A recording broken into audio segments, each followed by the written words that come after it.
Bonjour à tous. Aujourd'hui, nous allons vous parler de la fougère de Barcy. Mais avant de parler de la fougère de Barcy, nous allons faire un tout petit retour sur le programme de mathématiques expertes parce que nous sommes en mathématiques expertes. Alors, tout au long du programme de l'année, en mathématiques expertes, nous abordons différents sujets tels que les nombres complexes, l'arithmétique et les matrices. Aujourd'hui, le sujet porte sur les matrices principalement. Alors, c'est lors d'un TP qu'on a réalisé en classe qui porte sur les travaux d'un mathématicien, Michael Barsley, qui avait pour objectif de modéliser les fougères à partir d'un programme Python.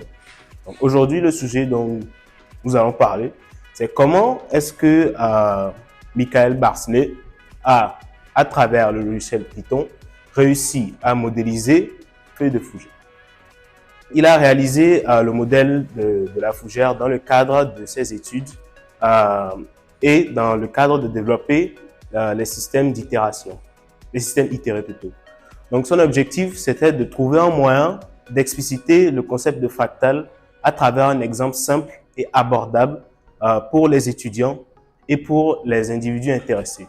Il a d'ailleurs écrit un livre sur les fractals, Fractal Everywhere, dans lequel il décrit en détail la manière dont, ce que sont les fractals et la manière dont il est parvenu à réaliser son programme. Donc pour ce faire, il a utilisé un programme Python qui est basé sur l'outil mathématique des matrices. Alors les matrices, ce sont des tableaux à double entrée qui nous permettent de modéliser et de résoudre des équations à plusieurs inconnus. Donc, ce qu'il a fait, c'est qu'il a utilisé un système itéré basé sur des fonctions qui renvoient à des transformations associées au plan. C'est-à-dire que pour chaque transformation, il y a une fonction différente. Et cela permet de représenter des points et leurs images dans un repère qui nous permet d'obtenir la fougère. Donc, lorsqu'il tourne le programme, chaque point qu'on va rentrer, on va rentrer un nombre de points et chaque point va subir une transformation et va être réparti en fonction d'un critère basé sur la probabilité. Donc, il utilise les matrices et les probabilités. Donc, on constate qu'il y a une transformation qui permet principalement de générer la tige et les feuilles droites et les feuilles gauches. Donc, c'est un peu un modèle composite, en ce sens où la modélisation est basée sur plusieurs petites modélisations qui nous permettent d'avoir différentes parties de la fougère réunies dans un repère. Et donc, c'était juste pour vous dire que grâce à ça, il s'est rendu compte que la fougère, ce qu'il avait obtenu après son résultat, était une fractale. Et il avait réussi à mettre en évidence la principale caractéristique des fractales qui est l'autosimilarité, c'est-à-dire la répétition des motifs géométriques à différentes échelles. Donc, en gros, les fractales, ce sont des figures géométriques dans lesquelles on peut retrouver une répétition à l'infini des figures géométriques, des différentes caractéristiques géométriques des formes de différents types de fractales. Donc, on constate qu'il s'est rendu compte, après sa modélisation, que on était capable pas seulement de modéliser la fougère à partir des mathématiques. On n'était pas seulement capable de modéliser les fougères, mais de modéliser beaucoup d'éléments qu'on retrouve dans la nature. Ici, par exemple, nous avons la fougère. Là, nous avons les tiges d'un arbre. Et là, nous avons la coquille d'un nautile. C'est un petit crustacé marrant. Donc, on constate que les fractales sont partout dans la nature et que grâce aux mathématiques, on peut modéliser différents éléments de la nature. Ainsi, il a permis de développer des applications des fractales dans différents modèles, tels que la finance, qui nous permet de modéliser les courbes. Nous avons la médecine aussi, qui nous permet de modéliser l'appareil circulatoire humain. Nous avons aussi la météo, qui nous permet de modéliser les formations des nuages. Donc, on constate que les fractales sont applicables à beaucoup de domaines de la société et cela fait des mathématiques et de l'informatique un outil extrêmement puissant et prépondérant dans la vie actuelle. Ceci est un exemple de fractal qui est l'ensemble de Mandelbrot qui, cette fois-ci, n'est pas basé sur les matrices, mais est basée sur une fonction, un système itéré basé sur les nombres complexes, c'est-à-dire une fonction qui a pour but de transformer plusieurs points qui sont des nombres complexes. Donc, c'est des transformations associées à un plan complexe. Ceci fait partie du programme de mathématiques expertes. Donc, cela nous montre toute l'importance derrière cette matière et nous montre à quel point c'est intéressant, à quel point les mathématiques sont accessibles à tout le monde, à quel point nous pouvons apprendre beaucoup de choses, réaliser beaucoup de choses, modéliser, construire, déconstruire, apprendre et comprendre en mathématiques expertes. Merci. Bonjour à tous et à toutes. Aujourd'hui, on va parler de la fougère de Berkeley. Imaginez-vous dans un monde, dans un nouveau monde, avec des créatures et des plantes nouvelles et atypiques. Et au centre de ce monde, une fougère. Elle n'a pas été créée par la nature, mais par une succession de règles mathématiques. Donc aujourd'hui, nous allons rentrer dans le monde de cette fougère et nous allons voir comment elle a été créée. Tout d'abord, nous allons parler des fractales. Qu'est-ce qu'une fractale? Une fractale, c'est une œuvre mathématique qui se répète à différentes échelles. C'est-à-dire que lorsqu'on zoome au centre de cette fractale, les motifs se répètent à l'infini. Et c'est vraiment intéressant de voir la répétition de ces motifs. Quelques exemples de fractales dans la nature. Ici, on voit le chou de Romanesco. On voit clairement que les motifs se répètent. Ensuite, on voit aussi pour les feuilles et sur une œuvre d'art aussi. Lorsqu'on s'approche du centre, on voit que c'est les mêmes motifs qui se répètent toujours et c'est vraiment intéressant de voir ça. On peut changer. Donc, on va maintenant aborder le cas le plus central de la fougère de Berkeley, de comment elle a été créée. Là, pour la petite histoire, Berkeley voulait recopier un petit peu l'aspect atypique qu'on peut retrouver dans la nature sur certaines espèces comme le chou de Romanesco. Donc, pour ce faire, il eut une illumination en regardant, par exemple, comme je l'ai dit, le chou de Romanesco. Il vit que grâce à la répétition de certaines règles mathématiques, on pouvait créer aussi des œuvres d'art assez réalistes comme le chou de Romanesco. Donc, nous allons voir le code qu'il a utilisé pour recréer cette fougère. Nous allons un petit peu le décrire. Tout d'abord, on voit qu'il y a la définition des transformations avec les matrices. Et c'est ici même que la fougère se crée. Par tout d'abord, l'initialisation avec A00. Ensuite, le XY, on voit que le dessin évolue sur l'axe X et Y. Et comment on dit ça? La probabilité. Et pour créer cette fractale, on associe les transformations aux probabilités. Ce qui fait que les points se créent de façon aléatoire. Et ce qui est impressionnant, c'est le fait que comme les points se créent de façon aléatoire, on pourrait se dire que ça ne va pas forcément recréer la fougère, mais on voit au fin de fin que voilà, la fougère se crée. Et on voit la suite du programme que ici, on stocke les données et on les affiche à la fin. Et on lit ici fougère 1 million. C'est le nombre de points. Il rappelle à la fonction le nombre de points qu'on veut créer. Et au fur et à mesure qu'on augmente le nombre de zéros, il y a une précision, c'est plus précis. Et par exemple, si on mettait 100 millions, on pourrait voir une fractale encore, on pourrait voir une fougère, excusez-moi, encore mieux définie. Donc, en conclusion, l'idée centrale est que grâce à des règles mathématiques simples, répéter un certain nombre de fois, on peut aussi créer de magnifiques choses.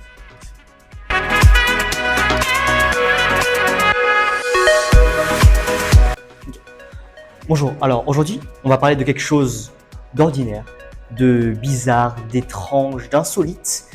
Mais plus qu'une présentation, aujourd'hui je vous propose un voyage dans le monde fascinant qui est celui des fractales. Alors, les fractales, c'est quelque chose qui est présent partout dans notre vie. Que ce soit dans les mathématiques pures avec les courbes monstres des fonctions de Weierstrass, ou alors dans les dessins que peuvent faire les enfants, des dessins géométriques qui pourraient passer anodins, que ce soit dans la finance avec les courbes de la bourse, ou dans la nature avec la fougère ou le chou de Romanesco. Alors, le concept de fractal, c'est un néologisme inventé par Benoît Mandelbrot en 1974 et qui vient du mot latin fractus qui signifie brisé ou irrégulier. Alors, On a une définition propre du CNRS, mais si on voudrait résumer ça, une fractale, c'est quelque chose qui se répète à l'infini. Plus on regarde petit ou plus on regarde grand, c'est la même chose. Et donc, nous allons étudier une fractale qui nous vient d'un domaine assez complexe de la mathématique, qui est celle de la dynamique complexe. Donc c'est l'étude d'itération des applications holomorphes, ou alors si on veut dire pour des mots plutôt simples, jouer aux rosaces avec des adultes. Alors, excusez-moi. Nous étudierons aujourd'hui un ensemble qui est l'ensemble de Julia. Et donc c'est l'une des fractales les plus connues du monde et l'une des plus étudiées. Pourtant, on n'a toujours pas percé l'ensemble de ses secrets. Alors, c'est une image extrêmement compliquée. Pourtant, elle est définie de manière extrêmement simple, avec simplement une suite qui tient en deux lignes. Alors, quelles sont les conditions d'existence? Comment définir un point qui appartient à cette fractale? Il suffit de regarder si ce point oméga, donc oméga le premier terme de cette suite, si ce point va, en appliquant cette suite beaucoup de fois, diverger vers l'infini. Plus sa distance est loin de l'origine, plus elle est grande. Donc si ces distances divergent, alors elle n'appartient pas à l'ensemble. Si par contre ces distances restent plus ou moins proches d'origine, alors là on va dire qu'elle appartient dans l'ensemble de Julia.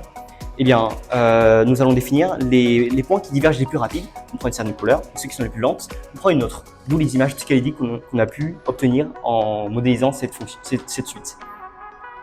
Eh bien, si on regarde un peu plus précisément, on peut trouver une forme explicite de cette suite en prenant le premier terme C est égal à 0. Donc, si on calcule, on se retrouve à donner la forme explicite de la suite. Zn, pour tout n appartenant aux antinaturels, est la puissance de n du premier terme oméga. Et bien, à partir de là, on peut se dire quelque chose. C'est-à-dire que si le premier terme est compris entre -1 et 1, alors son module va rester entre -1 et 1, quelle que soit la puissance qu'on lui met. Par contre, si elle dépasse ces bornes, si elle est au-dessus de 1, ou si elle est en dessous de -1, alors là, elle finira par diverger vers l'infini. Et on voit bien ce qui est intéressant. Donc, si on change ces valeurs de oméga, on voit qu'on a différentes formes qui apparaissent, différents ensembles, différentes fractales qui nous reviennent de là. Et justement, en prenant C est égal à 0, on voit clairement la forme première de l'ensemble J0 de Julia, qui est un cercle. Le cercle est une fractale. Et maintenant, nous allons confirmer un petit peu nos idées. Et en regardant plus précisément, on peut donner une forme par récurrence de chacun des composants de cette suite. Parce qu'on parle bien d'une suite complexe, donc il s'agit bien de nombres complexes. Et on ne peut pas vraiment représenter des complexes facilement.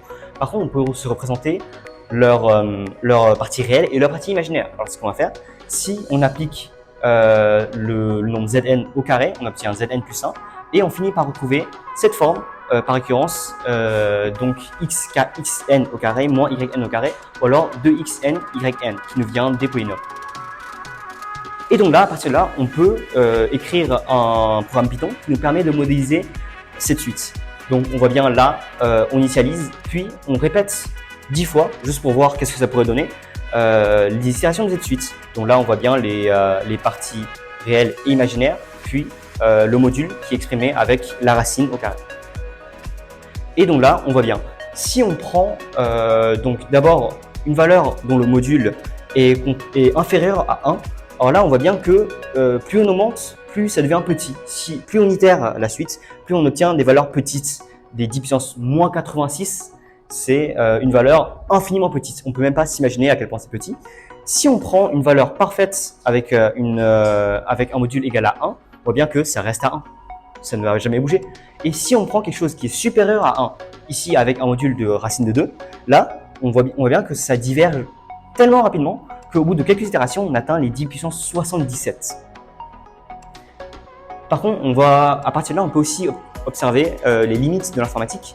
Car en effet, avec Python, si on ne prend pas une valeur parfaite, par exemple ici, j'ai pris une valeur de module précisément égale à 1, mais exprimée avec des flottants. Alors là, quand on essaie de modéliser, on n'aura pas des valeurs parfaites car les flottants sur Python finiront toujours par avoir une incertitude au niveau des dernières décimales. Et donc là, on voit bien des imprécisions qui ne devraient pas apparaître. Les ensembles de Julia sont des objets fascinants et riches en complexité dans le domaine mathématique, spécialement dans le domaine des fractales et dans le domaine de la dynamique complexe. Initialement introduit par le mathématicien français Gaston Julia et étudié en profondeur par le mathématicien polonais Benoît Mandelbrot. Ces ensembles ont permis à une meilleure compréhension de la nature. Du coup, dans notre présentation, nous verrons les origines de ces ensembles, une définition mathématique, les propriétés et caractéristiques et une partie algorithme. Donc, du coup, le mathématicien Gaston Julia, pendant les années 1910, a étudié les itérations des polynômes complexes dans un plan complexe. Du coup, il a remarqué que il y avait des caractéristiques spéciales lorsque ces itérations étaient répétées plusieurs fois. Malheureusement, ces études sont passées inaperçues pendant les années 1910 et c'est seulement pendant les années 1970, avec l'avènement des technologies, que son travail a été reconnu à sa juste valeur. Ainsi, les ensembles de Julia sont définis par l'ensemble des points complexes C appartenant à une fonction complexe f de z égale à z au carré plus c, telle que cette fonction reste bornée et lorsque z est itéré à partir de 0. Donc du coup, ces ensembles présentent une grande diversité de formes, allant des ensembles simples et connexes à des ensembles hautement détaillés et complexes. Du coup, elles présentent deux propriétés. Premièrement, l'autosimilarité à plusieurs échelles et aussi la sensibilité aux conditions initiales, aussi appelée effet papillon. Donc du coup, pour explorer les ensembles de Julia, on utilise un algorithme itératif. Du coup, elle parcourt les points d'une grille qui représente un plan complexe et du coup détermine la convergence et la divergence à partir de certaines itérations. Du coup, les ensembles de Julia sont un domaine passionnant et enrichissant du domaine mathématique et offrent une porte à une nature chaotique et complexe.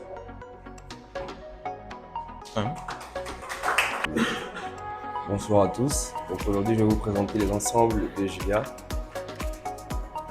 Du coup, voilà une image d'une fractale d'un ensemble de Julia. Du coup, les ensembles de Julia s'inscrivent dans la dynamique des nombres, de la dynamique complexe et s'écrivent grâce à des nombres complexes, des ensembles de points C appartenant à f de C d'une façon à ce que cet ensemble reste borné.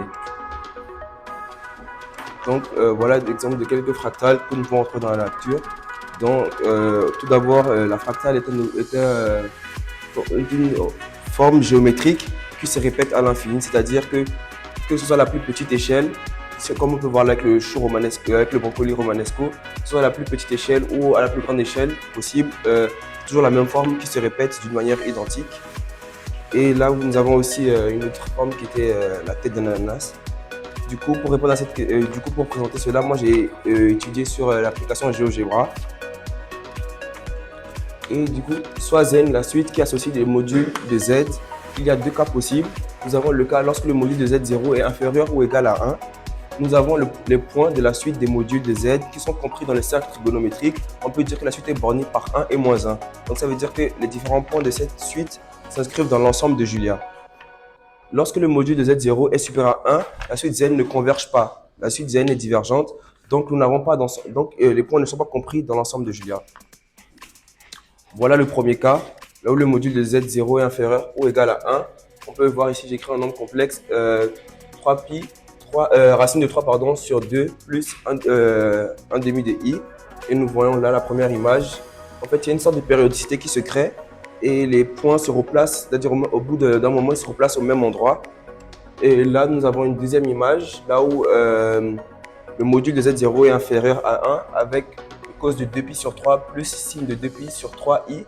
Et là, nous pouvons voir que les points sont dans le cercle trigonométrique, ça veut dire que les points appartiennent à l'ensemble de Julia. Voilà le deuxième cas, là où le module est supérieur à 1. Et nous pouvons voir, là on a quitté le cercle trigonométrique, c'est-à-dire que j'ai tellement zoomé qu'on ne voit plus le cercle trigonométrique.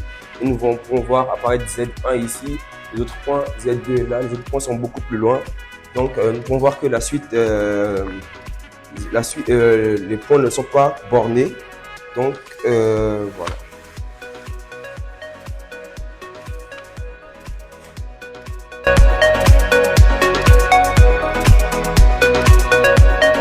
Bien, les fractales n'ont pas des applications que dans les mathématiques. En effet, il s'agit d'une branche, même si elle est complexe, mais assez visuelle de cette matière. C'est-à-dire que lorsqu'on y travaille, on retrouve quand même des images qui parlent à tout le monde, qu'on soit mathématicien ou pas.